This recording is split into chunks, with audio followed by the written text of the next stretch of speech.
All right. Well, welcome to the Back and Forth TV podcast, where the mission is simple. We want to bring knowledge, information, and resources to inspire, enlighten, and help young Black men and women in the community transform their lives.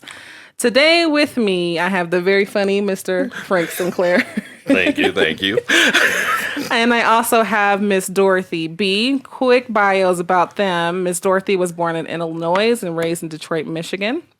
Well, she lives here in Colorado Springs now with her husband. And you said you were brought out here by the military mainly, right? Yes. Between them, they have 6 children.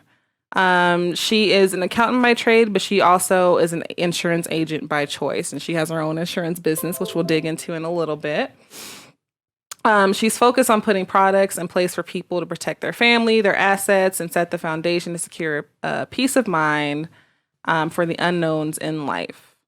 And let me skip down a little bit. She told me not to read the whole thing. Good job. So to sum it up, she loves sharing information and answering questions about insurance. And then I have Mr. Sinclair, and he let me know that he's been in Colorado Springs for 37 years. In a row. Which that's something you never hear anymore. But people are like, I'm trying to get up out of here. But yeah, he's been here for 37 years. He's the chief encouragement officer of Dream Again LLC. He's an influencer and thought leader and founder of the Facebook page, the Encouraged Group. I need to join your group. You need to. I know. I do. It's a wonderful group. Yeah. So there's a group of about 25,000 individuals that reaches out to over 100 countries. His influence reaches thousands, and all 3 of his children are business executives. Well, that's exciting. Mm-hmm. Yeah, he let me know he has 12 grandchildren. Yes, I do. That's a lot. No, they all live in Denver. And they're all here.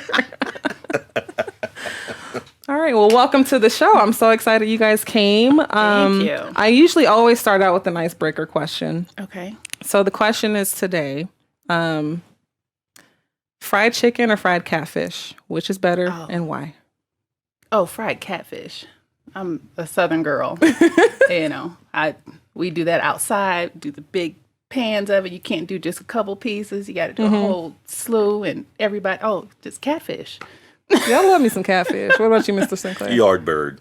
It's got to be the chicken. You know what I mean? I'm with you on that. Because, chicken, for me, chicken is one of those things I could eat chicken all the time. Me too. Yeah. Like catfish, I love me some catfish, Yes. but I can't eat catfish every day. But fried chicken, I can eat every day. Every day. Every day. Yep. Okay. Well, I can't I do had some either every catfish day, last night. but I mean, not every day and you get a heart attack or something. right. But, more often than not, I can do fried chicken more than I Popeyes, can. baby, all day long. Child, let me tell you about I'm gonna need Popeyes. y'all to get some fish in your life. I eat fish once every 7 months. I had some chicken at Popeyes and I bit into a thigh and it Don't was raw. tell me if it's going to be a It was bad not good. story. It's too late. It's already out there. It was not the business. It was not. Oh wow. I was like, this God wants me to live. This is not it. So ever since then, I don't eat Popeyes. Okay.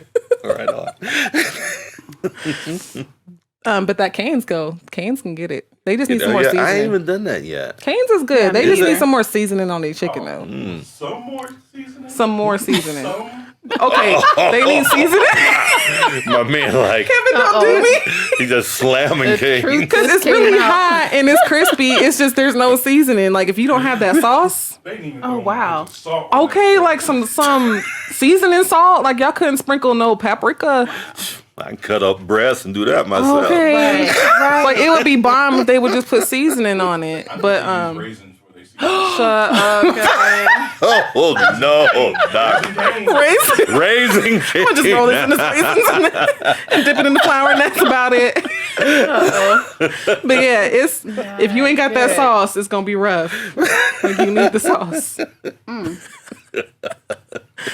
Anyway, so our topic today is let's talk business, and I'm really, really excited about this. You two are very successful entrepreneurs in your own right. So just from your perspective, why is this such an important topic in our community? I don't believe that the young people are exposed to entrepreneurship. I think if their minds were exposed to the opportunity of working for themselves, I think they would be more, what's the word I'm looking for? I guess encouraged Yeah. to build, and then looking forward to not just building for themselves, but building for others. I think, and I think that's what our kids need, you know, the opportunity to be their own boss as well as the boss of others. Agreed. Well, entrepreneurship is the heartbeat of community. That's why it's so important. Right. No community can be sustained without a strong entrepreneurial presence. It just can't. It's impossible. Statistics say it.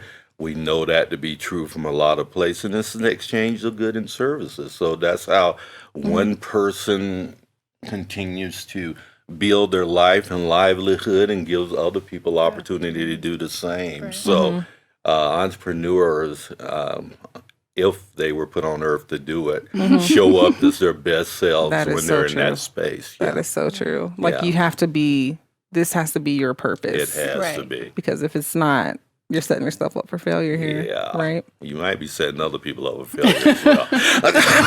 That's the sad thing. Okay, that is so Right. true. But I like what you said, Dorothy, too. Because when you do work for yourself, you're not just creating an opportunity for yourself. There's Right. so many other people that you're creating opportunities for, which is amazing. So I'm really interested to kind of dig in with you to what made you even start? Like, when did you discover that this was going to be your purpose and what you needed to do? Oh gosh, that started when I was young. My dad was an entrepreneur. He was a real estate agent, then a broker, and then I worked for him. And so that was my startup of being your own boss, you know. And then when I branched out, I started my own business. I made candy at first. And so I had a candy business. I had it in stores in Detroit and, you know, all that good jazz. So then I was like, oh, I can't do corporate. That's not for me, you know. Even though I have an accounting degree, that's great for yourself. That's great for your own business. And the only part of that I wish I had was a marketing side. That I don't have. That I have to reach out and get from other people. But it started very young, seeing my dad work for himself. Yeah. Yeah. Well, my dad was a poorpreneur.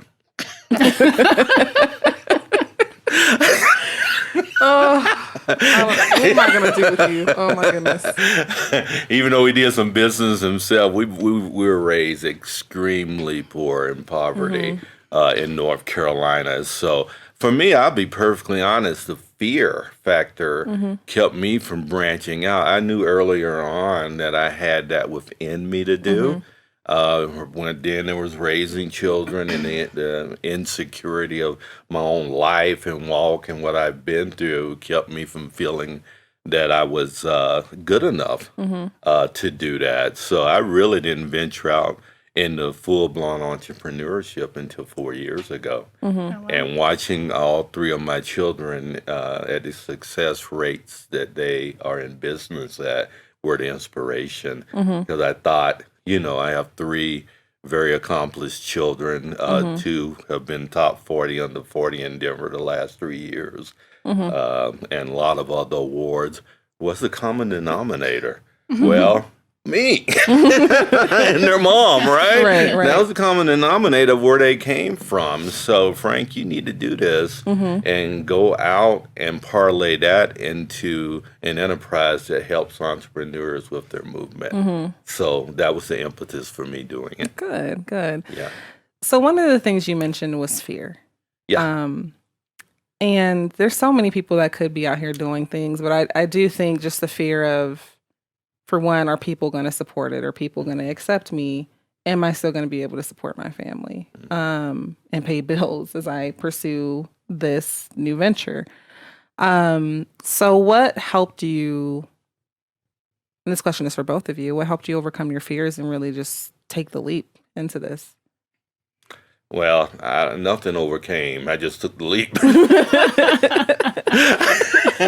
I'm gonna be perfectly honest. I said, you know what? What the heck? You know, I'm a fairly relatively talented guy. It's been borne out in my career that I can be successful doing things. So why not this? And this was I wrote my business plan on a Post-it note.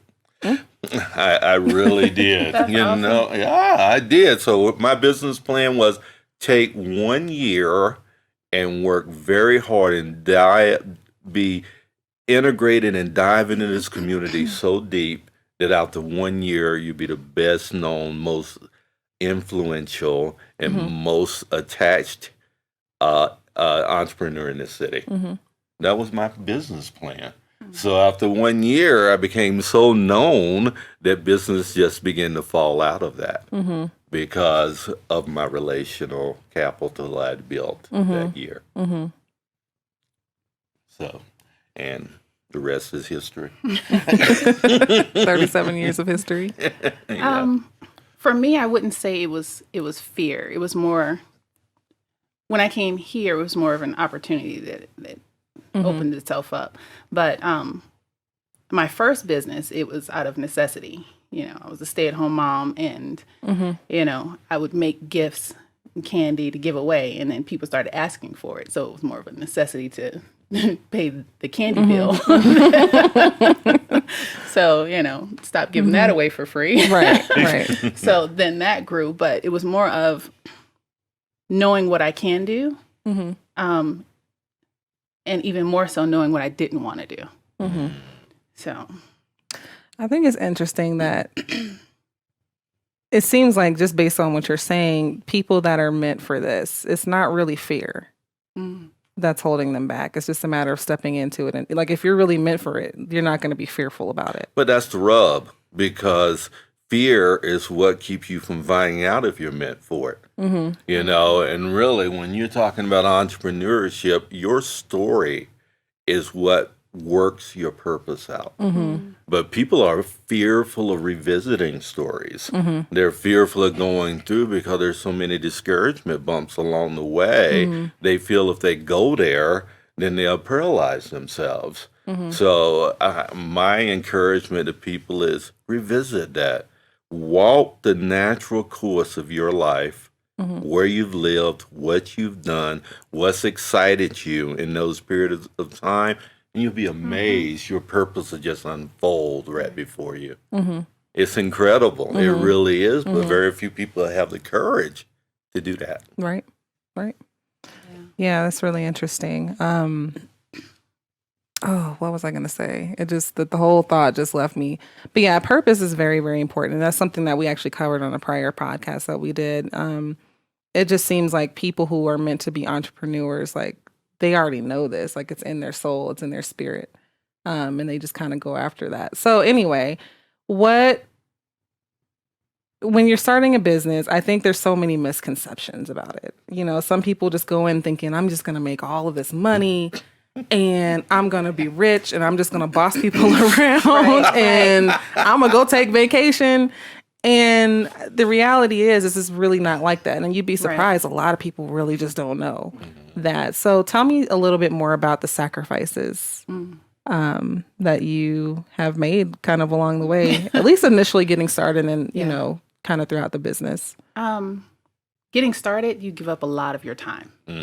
You invest a lot of time in, if it's a new craft, you invest in a lot of time in learning that craft, learning what you're going to do.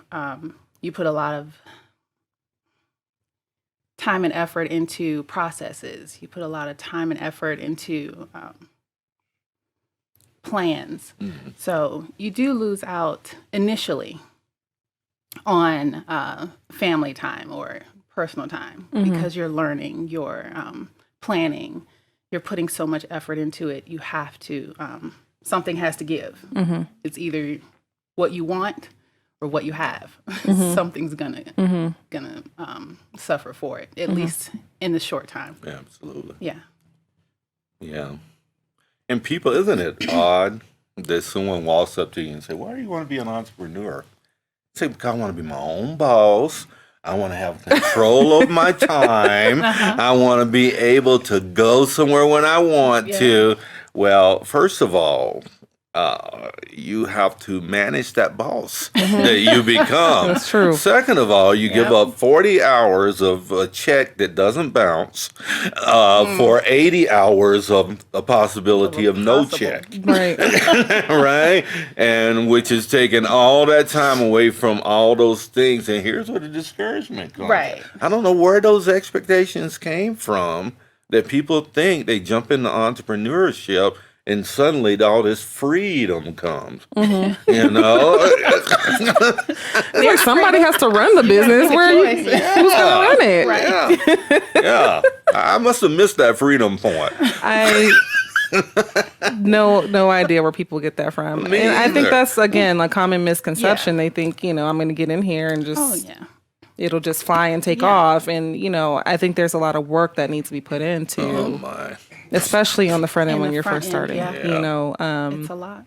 So some people think too that they can just start a business with very little figured out. Like there's no plan, there's no capital, there's no. You can. You can. You Well, tell me can. more.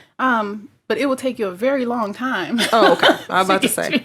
to a place of comfort, to a place of.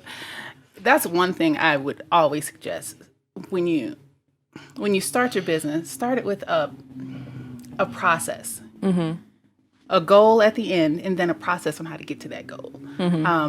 Because if you start off, you just run into this brick wall over and over and over again. When if you start with a process, you at least know how to maneuver around that brick wall. So that's something that I always get your process right first, and then Let's set some goals. Yeah, set a goal, write a process. Let's and we work that out. Spoken like a true accounting major. Frank's like, I ain't do none of that. What process? Right. I just threw stuff up against the wall and hope something would stick along the way, We'll talk about that later. We'll talk about that later. I really did. I tell people that today. That's why we can overthink this thing. Yeah. And we get so locked in the paralysis of analysis that we don't do anything. Right. And young people, I believe the new generation, those born between 1980 and 2000, that's what's recognized as the millennial generation, the biggest generation in history. I don't consider myself a millennial. Well, that's okay. Consider yourself. You running this show. You be what you want to be. I'm gonna be that. But anyway, the general thought process of that generation, which I identify with and totally agree with, is that we want to matter. We want to leave a legacy.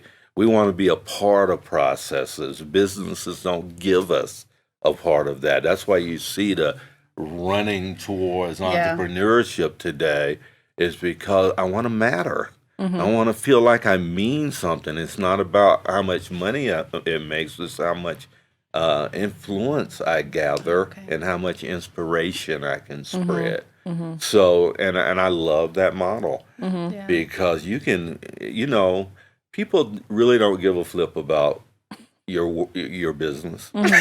They don't. It's the social economic. What is that? The new thing? Social economic impact. Social impact. Yes. Social impact that it makes. Yeah. And people don't. So I tell people, stop getting into the weeds in your business because pretty soon you're going to talk yourself out of sales and everything. What they want to know, because you can only move people two ways. You either inspire them or you manipulate them. Big business has been manipulating us for years. That's true. Always. That's what the whole marketing programs are about, manipulating us into a purchase. But small business has the opportunity to inspire. And that's why your story becomes so important in your journey. And when you use that, you inspire people to engage with you. That is so beautiful. That was, Incredible. wasn't it? Hey, don't be like Frank. I'm like, he needs to write a book. I am. Dream Again. Lessons on Leveraging Your Pain. Released October 31st. Okay. He gonna plug that right on in. He got a book, y'all. It's coming. Love it.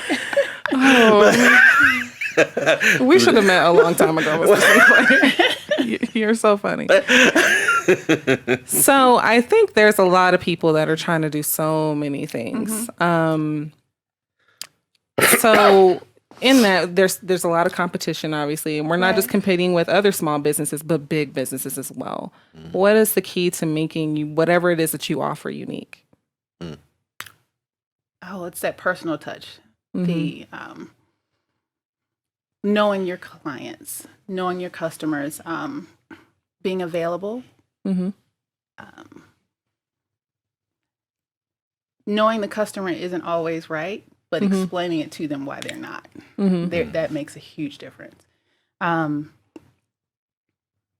guess it's the personal aspect. If you know your clients and you learn people, you have a better chance at gaining a client than a big corporation would. Yeah. To me, your offering is always unique to Kara because you are. No one can do it but you. Right. I mean, if I knew you were going to say that. Huh? I knew you were going to say that. Did you? Well, Yes. it's so true. Scarcity is really what makes things valuable. If there's one of something, its value always increases. And since there's only one of you, how can you not be valuable? So it's a matter of us living into that value, not trying to become valuable, because that's what we already are. Right. But once we see the value of ourselves, it doesn't matter. She's in a space where there's thousands of people, but no one else can do it like Dorothy B. That's a unique proposition that she's offering simply because she's her. So that's what we want to leverage. Right. And that's the brand. Is it State Farm? Farmers. Farmers Insurance is, and they say, oh, Dorothy's a farmer. They say, no, Dorothy B is an agent that allows farmers to shine. I think there's a huge difference with the way that we phrase it and the way that we position it. Right. It's not about farmers, it's about you. I have actually used that, why should we go with you versus somebody else? Because you get me. Darn right. Oh, all right. That makes a lot of I was sense. like, okay. And I think the businesses that are the most successful are the ones that understand what their value is. Right. They do. And you don't really ever understand the value of your business until you understand the value of you. Oh, that's a quote. That is so true, though. You have to understand yourself, because there's a lot of people who start businesses that could be successful, but because it's not what they bring to the table naturally, or that's not what's valuable or unique to them, then they don't end up doing it long term. Indeed. Because then, too, I think if it's not valuable, you're not putting your all into it either. Absolutely. If it's not something that's important, you're just going to, if it doesn't work, oh, well, okay. That's right. Thank God that's over. Right. And it's odd to me that most people don't show up themselves. And the sad part for me is most people don't know how to show up themselves. They just don't. It's no I'm not making a judgment here. I'm saying you can't do this thing alone. And in the Black community in particular, I find a lot of Lone Rangers, a lot of distrust, a lot of inability to wrap arms around one another. We talk about it. We don't do it. So I'm not into the talking game. So last time I looked, money was green. So whoever can write me a check that doesn't bounce. I will take it. Okay. So we've talked about, just getting started, taking that leap, and just finding out what you're passionate about, what you uniquely bring to the table. So now let's transition into, okay, how do we grow? So once we've stepped into starting this business, we've kind of laid a basic foundation. A lot of people are stuck and they don't know where to go from there and how to really grow it and get, their name out there. And what would you say for that? You want to go first? You got this. I got it. Seemed like I stumped both of y'all. I didn't know I'll be here with my good friend. You know, Right. this is so awesome this morning. Takara, you hit it on the head, because it doesn't matter how well you do business if nobody knows you're doing it. Mm-hmm. And then we step into a space that we don't have resources to market and to do all of that. That's why brand you is so important to me. We need to start finding a way to brand you. To make you unforgettable to the public. Make sure that your value can't be forgotten. Like you. How could I forget you after the day, right? Right? You just brand you just by showing up. 6 foot fine woman, guys. I'm just saying these you guys eyelashes at that 30 to help you. 34, 35 years old, just give me a ring. I will introduce you. But make sure you're tall and got a job. But we'll get back to this. There you go. Oh my goodness. You kind of walked into that one, TK. I know. You know. Oh, goodness. I shouldn't have said nothing. One of the ways I do it, though, is that I do what we call business blast and get them out in the city to help people, because I have such a wide and large influence in the city. So by doing videos with people, and I ask them to tell people 3 things. Who are you? Why are you? And what value does that bring to our city? Those are really the only 3 things. Everything else, man, it's almost like you're pantomiming, because your lips are moving, but they're not hearing a word you're saying. That's true. And they don't care. Give me the value of what you're going to bring to us. And then we can talk about that. I think some of it, at least now today, like social media is so important. If you're not on social media, you're not doing it right. How has that, helped your business be successful? I'm not the best at social media. So I that's when am. you right. You are. That's how I found Mr. Sinclair, on social media. And then people were saying great things. I'm like, oh, this sounds great. Right. I'm better at it now. Yeah. But gosh, it is so important. When I first moved here, I was showing up everywhere. And now that we can't show up anywhere, the only option is social media. So I actually farmed it out, because I know what's my wheelhouse. I know what it's not. So that's interesting. Now I'm getting more phone calls. People aren't showing up still. They're still, afraid to come out of their homes. But social media has kept my phone ringing. Whereas, That's awesome. yeah, because, I'm not. I'm surprised I got the message to you. And I'm not even going to lie. Like, I'm younger, but I don't, I'm not on social media all the time. I am now, because, I want to promote the podcast and whatnot. Right. But I do think, too, it takes a lot of courage to put yourself out there in social media.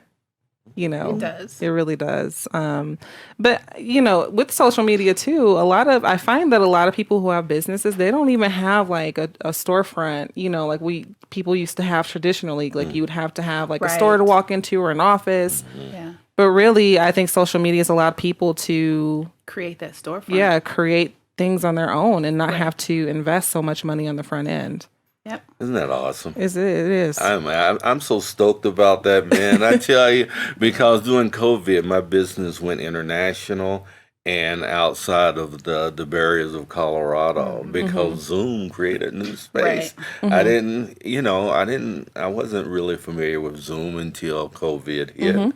But then, because of the social capital that I built, people were telling me about that. Right. So I was getting connected to all these other different people. So my business flourished because it was unintentionally prepared for an event like this. It really was. Yeah. So now I have more than 40,000 followers on social media. I need some help, Mr. Sinclair. Okay, yeah. So you already got the profile and what it looks like to do well on social media. I tell people all the time, leverage what you got. Right. So you're not manipulating like you didn't do anything to look that way or to have that presence or Right. anything. It's something that God blessed you with. So use what you got and leverage it and maximize the potential of that, right? And then you find out exactly how it shows up. Why wouldn't you want that to show up? Exactly. Why not? I think it's Right? just listening to you talk. It just kind of brought up like the word adaptability in my mind, because I think just what's going on in the world, everything is always constantly changing. So being flexible is kind of like, reminds me of Blockbuster. You know, when Netflix is like, buy us, and they're like, no, we're going to sell these video cassette tapes forever. And they had an opportunity to change and adapt, and they just didn't do it. Do it. Where are they? Yeah, not here anymore. And I loved me some Blockbuster I did back too. in the day. That I was did like too. a social experience. But so I think it's important, you know, as business owners, that we continue to be flexible and adaptable, you know, in a changing environment and changing world. So there are some businesses out there that just don't do well and they continue to struggle. At what point do we say, let's walk away from this and come back? And, you know, they may find like, this just wasn't for me. I shouldn't have been doing this in the first place. Or I just need to go back to the drawing board and come back again later. What do you say to that? I don't know. Well, unless you got input, outside input, you don't know. And that's where, gosh, you just have, you know, I get it. Business coaches, because I am one, they charge some exorbitant prices with some unmeasurable returns and stuff, and people go, I'm throwing good money out to bad by engaging someone that's gonna supposedly help me, direct me, but you know, 90% of every successful business in this country are people that are coached. That are guided and have someone outside, because we all have blind spots. So someone that can be incredibly honest with you and can hold you accountable, look at the financials, know that you're not getting ready to mortgage the farm and throw your family under the bus and all of those different things, and can say, this is time. Maybe you need to either restart this business or allow this business to fizzle and revisit the whole notion of entrepreneurship later. You know, there's no shame in that. Why do we make it shameful? Right. There is no shame in that. You may just not have something that's valuable to the community now that people want to buy. Yeah, and let's revisit. Don't go get a job. Yeah, I agree. I think, because I asked one of my friends the other day. Yep. I asked one of my friends the other day, like, what's, you know, what is your greatest fear? And he said failure. But to me, failure is the only way you learn. Right? You have to fail at some point. Like you know, does it feel nice? No, it doesn't feel nice. But at the same time, I appreciate my failures. There's I a think lesson in that, it all. yeah, exactly. I probably wouldn't even be Right. where I'm at. So don't be afraid to fail and fall. And sometimes you do. Who is the guy? He's the bald dude on Shark Tank. He owned Fubu. Oh, Damon? Damon Williams or something like that. I don't know. It's Damon on Shark Tank, y'all. And he talks about how before getting to Fubu, he had so many failures before he was actually very, very successful.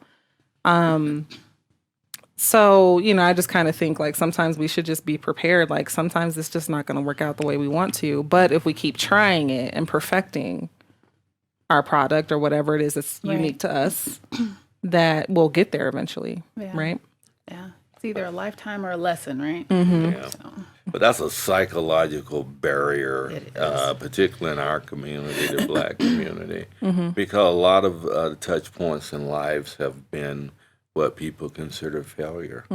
sometimes one more gets to be too much to bear, you know, and that's the fear that keeps us from going outside of the box. Or there's a lot of underlying messages that have been received over the years that people haven't walked through. And because they hadn't dealt with that, those messages are the same ones that keep them from moving forward. Really. So, until people have the courage to do that, deal with the things that are inherently that you don't see inside of us that become the barrier to our movement, we stagnate. So that's my message to our community is have some courage. You know, let's live without fear now. Yeah. You know, Yeah. this is the perfect time for us to do it and engage with one another. Right? Yeah, absolutely. I think that's so fair. I just wanted to back up because I didn't want to pass this over. One of the things you mentioned was mentorship. And I talked a little bit about this in one of my other shows, but that is so important, you know, that we actually take some time to educate ourselves because we go in a lot of these situations sometimes not really understanding the process, how things work. You don't have to have everything figured out, but you do need to like be knowledgeable somewhat. So I think it's important to have a mentor and a sponsor as well. We talked a little bit about sponsorship on the other show. Basically, someone who's talking about you or who can advocate for you when you're not around. Absolutely. So that even applies in business, not just corporate America, y'all. Like business too. Even more so in entrepreneurship than in corporate world. That's the perfect opportunity for you not to have to learn by your own mistakes. You can learn from someone else's mistakes. And I got plenty for you. So, you know, and that goes back to just our community embracing, you know, each other. Because there's so many, like, before I embarked upon this podcast, you know, I was, you know, getting stuff together and then I stumbled across the Colorado Springs Black Business Network, and I didn't realize how many Black entrepreneurs were already here. I had no idea, no clue. So surround yourself by people that are in your community that are doing this, but also if you are a business owner, be nice enough to share what you know. I think some people are stingy with it, you know? So. Well, to me, I'm going to be honest, the Black community, we go in, I'm one of the original founders of the Black Business Network. Too. And once we start politicizing our business space, we are going to lose steam every time because that's really the loudest things that's being shouted in our nation right now. It's a distraction. It really is. It's a distraction from going forward and building business. Yes. In a meaningful way. So if that piece has to be a cornerstone for your business, I'm not your guy because I really don't give a fuck about that. The only thing I care about your business moving forward and removing every potential hindrance to that. So, yeah. Yeah. Am I saying that stuff isn't important? It is, but there has to be somewhere that we separate the social ills and all of the things that are going on from our business movement. And people say, well, I want to do business where I want to be known. Well, until you make some money, you're not going to have any credibility. That's just the bottom line. So let's make some money first. And then when you're making money enough to impact social issues, that's when you enter that game. Before that, it's just a distraction from doing what you were put on earth to do. Yeah, you have to have a seat at the table first. You do. Yeah. Have the juice. You sitting in your car and everybody else in the boardroom. That makes no sense. It makes no sense at all. So that is so true. Transitioning into the next thing that I think goes along with this. Do you need some more water? I do. Okay. I'm dried. Yeah, he just left us, man. Yeah, I know. We're going to I tell think it him was something you said. Look, he was late this morning, too. And we ain't got no water. This is just... I'm just kidding, y'all. This takes us to the next thing, professionalism. And I don't want to say this is like unique to just Black people, but a lot of people say support Black business and they just think that we're supposed to support them because it's a Black owned business. And I have been to some places, let me tell you, where the customer service, where I was treated so poorly. Yeah. And so I don't know where that comes from, or, why people think that they can act the way they would act just in their regular home life in a professional setting where they're trying to do business. Talk to me a little bit about that and your thoughts.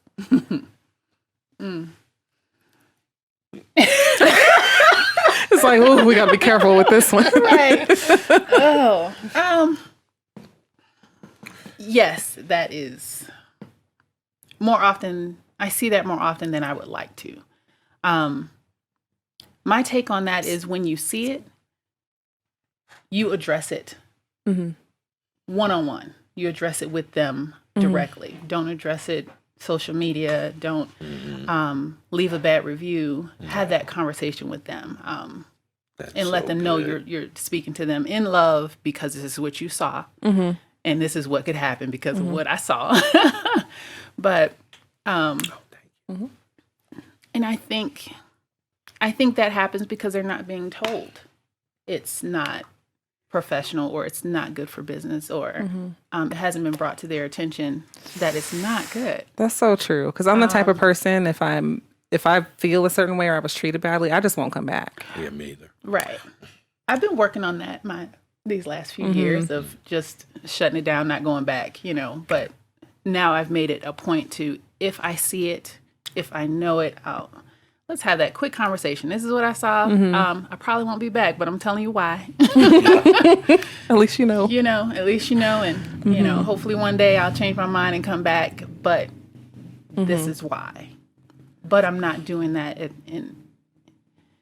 in social media. I'm not doing that. Putting them out there. Yeah. Yeah. I think that's how we take care of each other. Yeah. That's such a good point, Dorothy. It really is. I walked into a restaurant and the cook was blowing his nose right back in the kitchen, and I'm supposed to eat that food. You know what I mean? So I think there's a caricature or a misunderstanding of what culture is. And many times Black people think that just being me. You know what I mean? I'm fitting within the context of my culture and et cetera. What is that even supposed to mean? I mean, really, we're looking for professional services. You're competing against professional services. And professional services, whether we like it or not, has a way that it presents itself, the way it talks to its clients and customers, and et cetera. And not coming in where you're playing games with one another, or talking loud, and creating an atmosphere that people are uncomfortable in, and et cetera. I don't know why anyone would think that shouts professionalism. Yeah. Yeah. And even when we approach just, we go into, some of our Caucasian counterparts, if we go into their restaurant, we just expect them to have it together. Like, we just know that this is going to be right. Yeah. But, I don't understand why some people expect us to have to be okay with certain behavior just because it's a Black-owned business. Understanding there's a business culture as well as our own culture. There's a separation between the two. And understanding that and knowing when you enter into the business world, there's expectations. But there's a confusion, though, Dorothy. There's a confusion. There's a lack of mentorship, too. Yeah. Because, quite frankly, I'm 64 years old. And I don't even know what the Black culture is. I don't know all the time what and I've been Black this whole 64 years, and I've evolving seen, thing. and it goes up and down, sideways, things change. So I don't even always know how to act myself that fit within the context of what people think is culture. And if it's confusing within our community, what do you think it does outside of a community? Right. Yeah.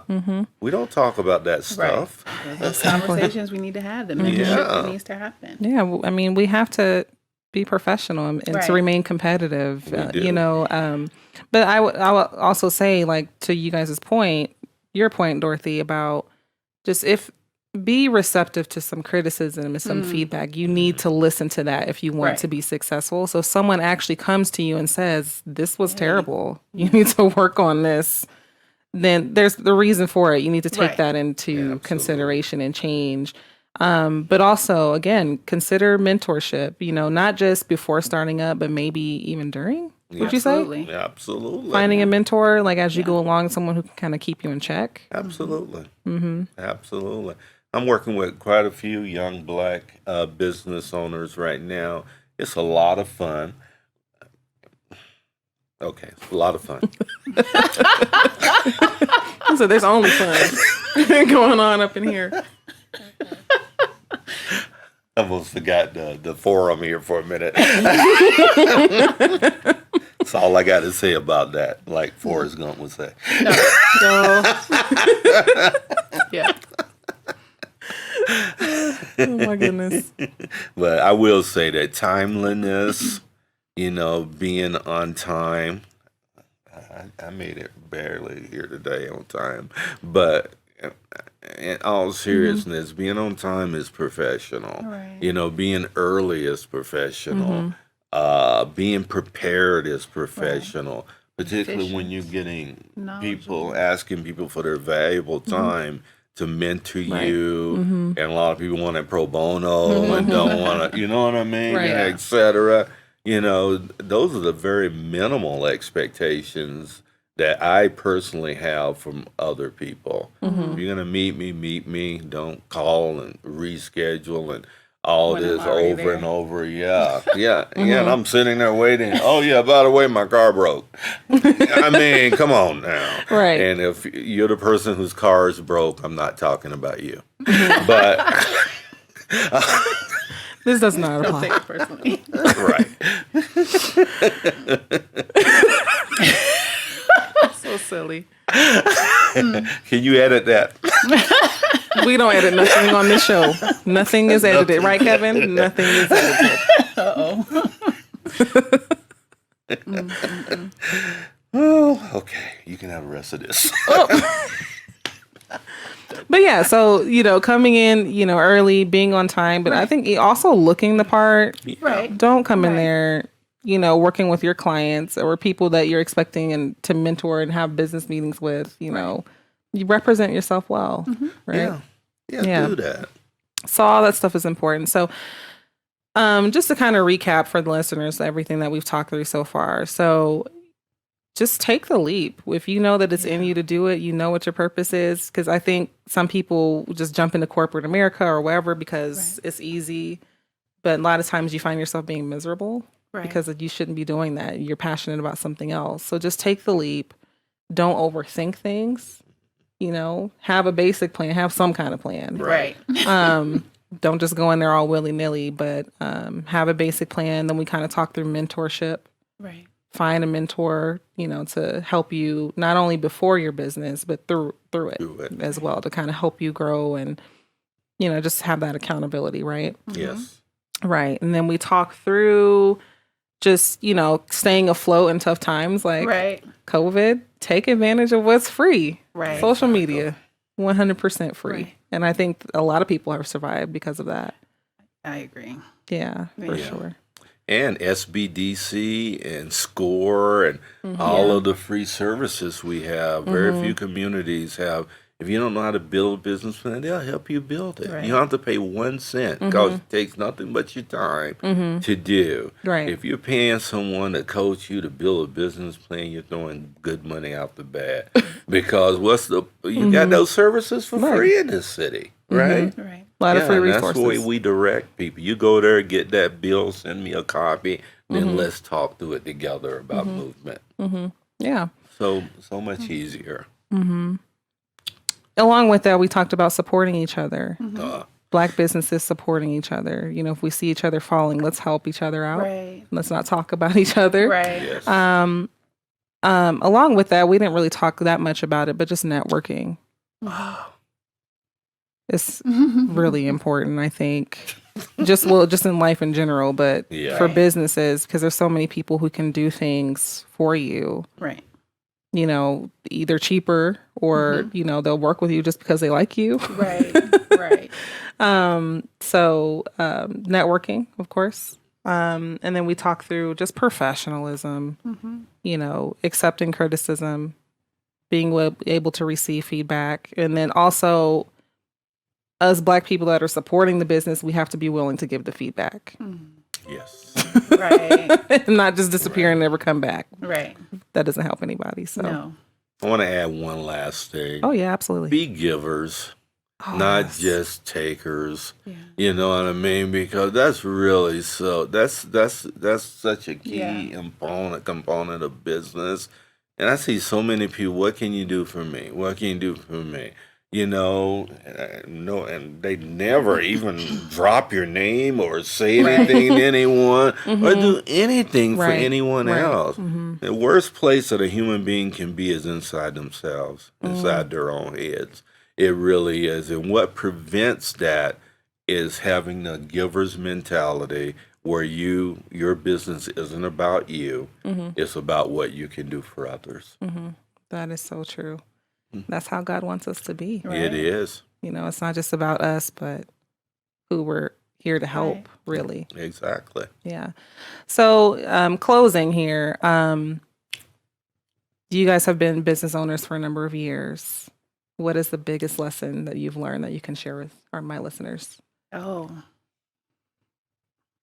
My biggest one is have your process before you get started. Because working with a process or trying to create a process in the middle of everything, you can't see the forest for the trees.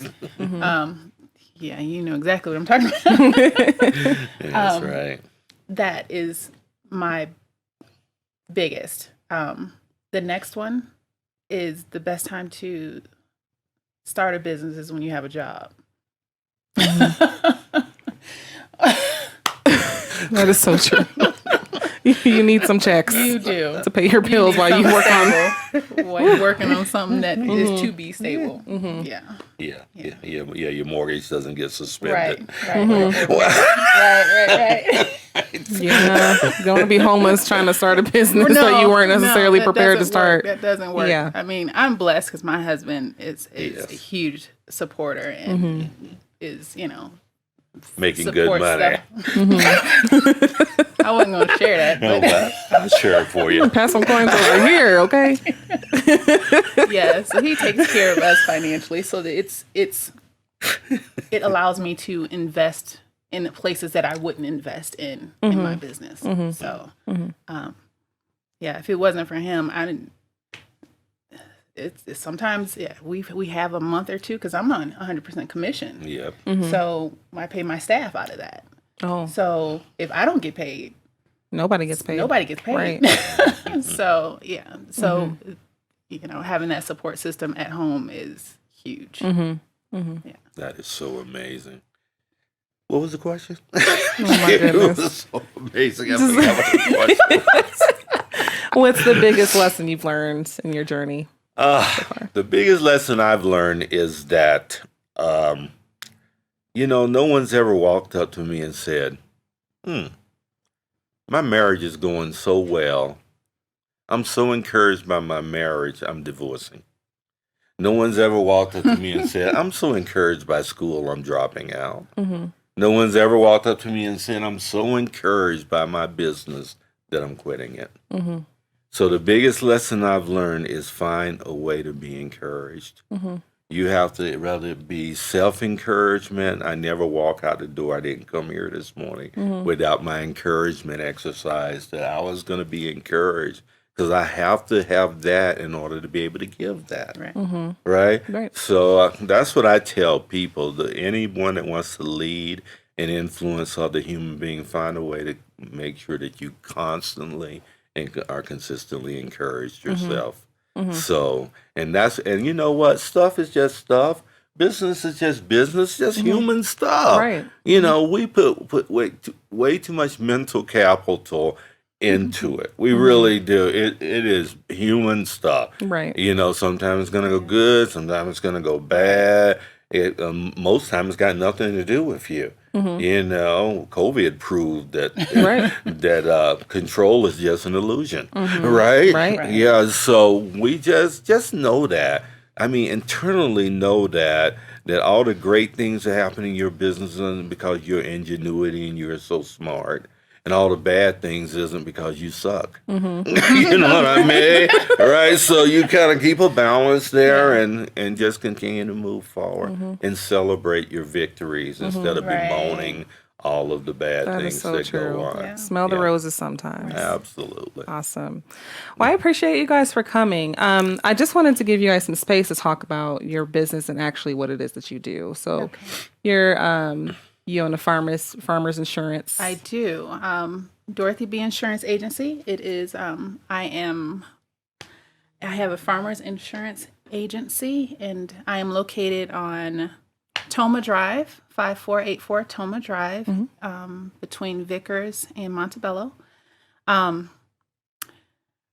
Right now, my focus is life insurance, but my agency handles all personal insurance as well as business insurance.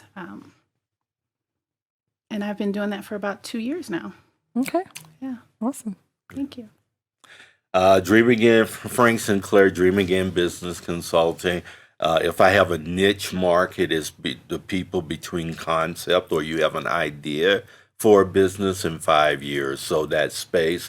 So I'm an entrepreneurial coach, empowerment and encouragement coach that helps people move forward. I also do keynote speaking from an inspirational point of view for businesses and corporations. So, and we do work that we call interpersonal communication because we really don't define the way that we treat each other every day. So we've created a scale that shows and really defines our interactions on a daily basis so that we can manage them better. So Frank Sinclair with Dream Again, we bridge the gap between discouragement and hope. Wow. That was intense. Nice. Awesome. Where can they find you on social media? You can look up Dorothy B Insurance Agency on Facebook. That's about all I got right now. Okay. She's working on it. That's all I got. Phone number, my office phone number is 719-534-9844. And you can also just Google my name, Dorothy B. All right. So find her on Facebook, follow her, like, subscribe, all that.